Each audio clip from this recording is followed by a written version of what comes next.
justicia social. Bueno, buenas noches. Ahora sí, formalmente tengo aire en este micrófono, me lo quiero comer. Ahora hablas, negra, ahora hablas. Ahora sí, ya está, estoy acá en vivo. Buenas noches para todas, compañeras. Buenas Las he extrañado noches. muchísimo. Estaba muy manija de que llegara este momento, estar acá en este estudio y traer de nuevo las columnas de justicia social. Voy a hacer una pequeña introducción de lo que siempre fueron las columnas de justicia social. No mucho preámbulo para adentrarme en la columna que traje para esta noche. Creo que después de la nota y la entrevista que tuvimos con Noelia es como bastante duro, ¿no? Adentrarme en el tema que traje para hoy, que es justamente qué hacer cuando la policía te detiene en la calle. Pero una de las cosas que quería mencionar es que justicia social siempre fue darle voz a una faceta del derecho, que es una, si se quiere, una faceta más under, una faceta más disidente y una faceta que viene a darle, a vociferar, ¿no? Cuáles son todas las aristas y por ahí también a recuperar las voces de las poblaciones más segregadas, ¿no? Que tiene esta sociedad. Los chivos expiatorios, las comunidades de encierro, también las comunidades disidentes. Y me parece interesante que hayamos arrancado esta columna con Parmil, que era la cortina o la artística que tenía Justicia Social el año pasado, pero que bueno, que este año la vamos a cambiar, que va a ser otra completamente distinta y que también la estética de la columna va a cambiar un poco y van a ser más algo así como tips jurídicos o consultorios jurídicos abiertos para la comunidad, esa comunidad del futuro que me está ahí mirando. ¿Y tu estética, negra? ¿Mandaste un Y mi fleco estética ahí, también, mi estética también. Volvió el flequillo, Están volviendo los flequillos a la mesa. Bien, ya no me siento tan el único flequillo de la Tan mesa. sola con esos flequillos. Bueno, sin más preámbulo, ahora sí vamos a arrancar. Hoy vamos a hablar de qué hacer si la policía nos detiene en la calle. Seguramente todos alguna vez tuvimos algún encuentro con las fuerzas de seguridad que nos dejaron pensando si ese accionar fue legítimo, ¿no es cierto? Sí. Obvio. Definitivamente todas.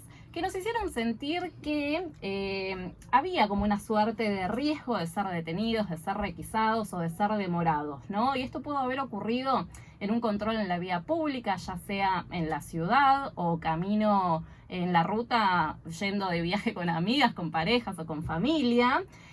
También en los controles, en los ingresos a los recitales, a los espectáculos, yendo a ver a un equipo del que somos hinchas. Y me parece que el ejemplo más básico y más llano es cuando nos juntamos en una esquina de nuestros barrios a tomar una birrita y a fumar un porro, ¿sí? Todos alguna vez vivimos estas distintas situaciones y en todas estas circunstancias existe un común denominador que ¿cuál es? El miedo, amigas, compañeras, el miedo. Uno de los factores que creo yo que alimenta ese miedo es la posibilidad de sufrir lo que comúnmente conocemos como represión estatal. Es una represión que no solo la encontramos en las fuerzas de seguridad, sino que también la encontramos en las fiscalías, en los juzgados o tribunales que convalidan ciertos procedimientos sin el menor cuestionamiento, ¿no? Operadores judiciales que no tramitan los habeas corpus o que no toman las denuncias. Entonces, si bien el miedo es uno de los factores que concurren en este tipo de situaciones, hay otros, y es la incertidumbre por la falta de información y también el desamparo. Ya sabemos, y no es novedad, que las agencias del Estado producen y reproducen ciertas violencias como mecanismos de control, sobre todas las cosas, de los segmentos que son más postergados y señalados de esta población, ¿no? Y esta amenaza a la vista es lo que produce ese miedo y esa sumisión, ¿no? Frente a estos agentes. Es obvio que las fuerzas de seguridad tienen en general un enorme poder en sus manos y sobre nosotros, y ellos lo saben, lo aprovechan a su favor y en muchos casos abusan de esta situación o de esta posición en particular. A partir de ello es que nos abordan a nosotros esperando al menos dos actitudes que son básicas, que son el miedo paralizante y la confrontación violenta, ¿no? Que son las reacciones primarias o la respuesta primaria de cualquier persona que se encuentra en una situación de detención, en una situación de demora o una situación de requisa. Son dos respuestas negativas, porque son dos respuestas que aumentan el poder que tienen las fuerzas de seguridad y que también aumentan nuestra situación de vulnerabilidad, ¿sí? Es algo así como las fuerzas de seguridad vista como los dementores, ¿no? O como depredadores de las emociones negativas de la población. Entonces, Creo que en situaciones cotidianas o extraordinarias es importante saber cuáles son los derechos que tenemos y cuáles son las obligaciones que tienen los agentes de seguridad, más o menos qué puede hacer la policía o el resto de las fuerzas y qué no. Voy a arrancar por una suerte de consejos que son útiles desde el plano de la gestión emocional, que parece medio naif, pero no lo es en lo más mínimo, porque hay una simetría de fuerza en estos momentos y creo yo que la actitud es muy importante, esto de mantener la calma, tratar de que se desarrolle un diálogo, mostrar un discurso que sea firme, que sea coherente, que sea seguro, que sea informado, porque de ese modo quien esté enfrente de nosotros va a saber que tenemos las herramientas suficientes para enfrentar una situación de exceso, ¿sí? Aunque no nos guste y nos parezca arbitrario y nos parezca intruso y nos parezca abusivo, debemos de responder ciertas preguntas que los agentes realizan, como por ejemplo, ¿de dónde vienen o hacia dónde van? Pero más que nada, porque en situaciones que son de riesgos, creo que la lógica que más nos favorece es la de pensar en una reducción de daños, es decir, no colocarnos en una situación desfavorable para nosotros mismos, sino que todos los recursos y todas las herramientas que tenemos, poder utilizarlas a nuestro favor. Porque en definitiva, la manera de lograr esta buena gestión emocional o poder manejar esta conducta y disminuir esa simetría de poder o de fuerza es sabiendo que siempre se van a poder realizar denuncias por abuso de poder y que en definitiva a posteriori, si esto se hace, siempre se va a poder plantear una nulidad en la causa, ¿sí? Así que situación número 1 para la gente que nos está mirando en todas las redes sociales que maneja Estación Beligerante. La acreditación de identidad, que es un viejo resabio que queda de la dictadura. Al día de la fecha no existe ninguna ley que obligue a las personas a llevar consigo los documentos de identidad.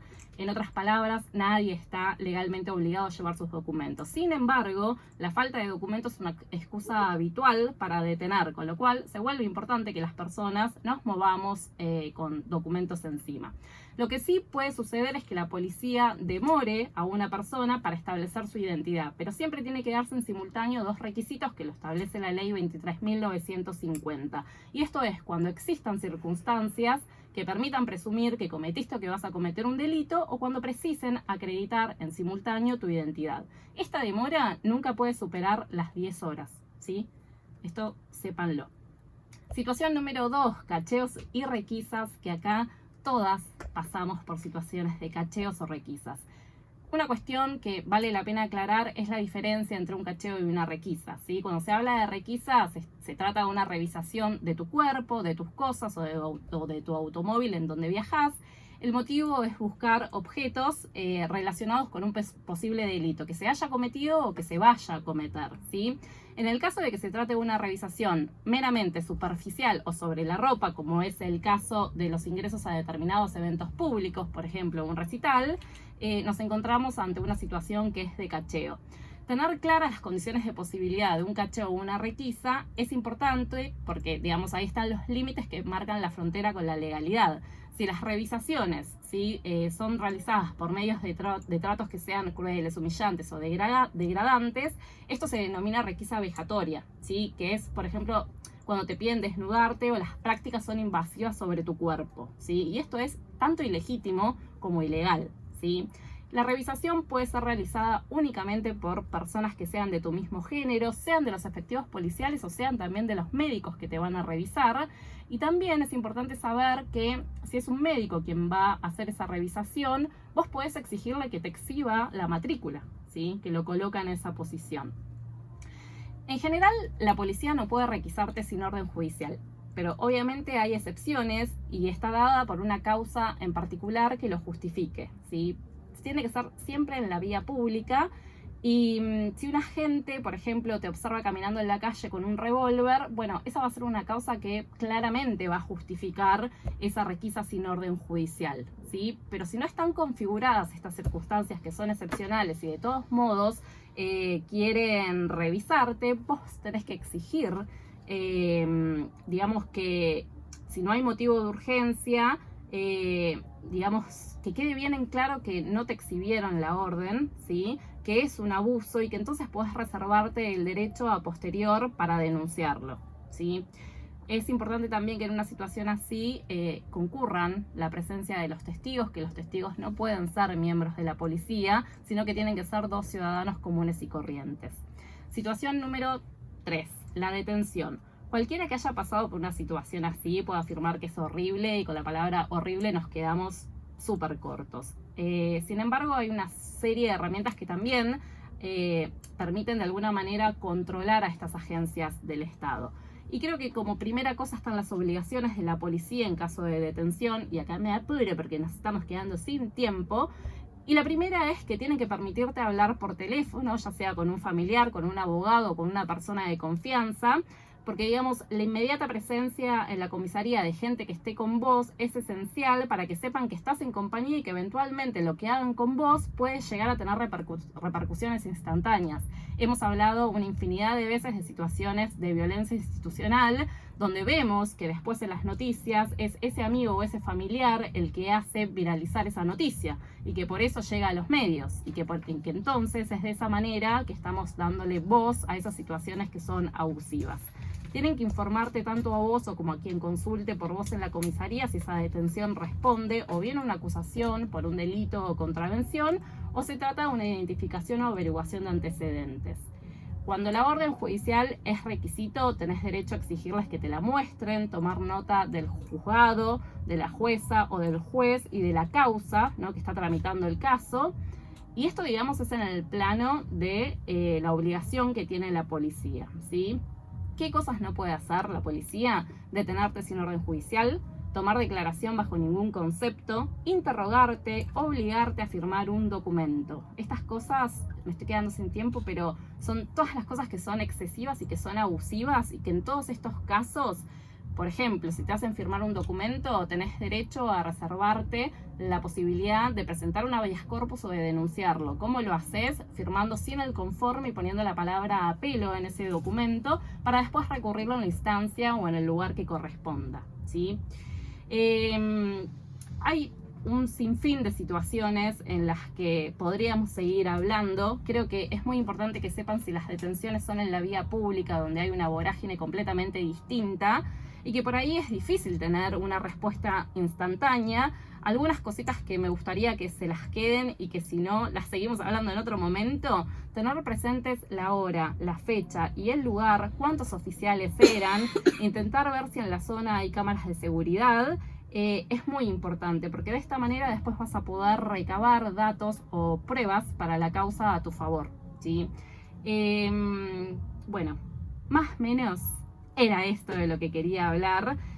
Vamos a seguir ondeando, vamos a seguir hablando en concreto qué pasa en las detenciones en la comisaría, cómo se transcurren o cómo se vivencian esos procesos en particular y otros como podrían llegar a ser el allanamiento, tal vez, ¿no? Todas situaciones que no sé si son excepcionales, pero que parece que están muy lejos, pero en algún momento por ahí pueden ocurrir o pueden ocurrirle a un familiar o a un amigo. Y uno siempre está plagado de dudas y de incertidumbres porque el derecho es un poder saber que está relegado y reservado a unos pocos. Se habla difícil, se habla técnico y al final no está solidarizado ni es vox populi para el común de la gente, ¿no? Siempre uno apela a un amigo abogado. Como es el caso de la grupa acá. Pero bueno, estaría buenísimo que la gente sepa que estar informados es la mejor condición de posibilidad para poder derribar o para poder ponerle un freno a todas estas situaciones que son de abusos. Negrita, nos quedamos sin tiempo, corriste, pero muchas gracias. Dejamos todo subido a YouTube si se lo perdieron y vamos a seguir ahondando en este tema en los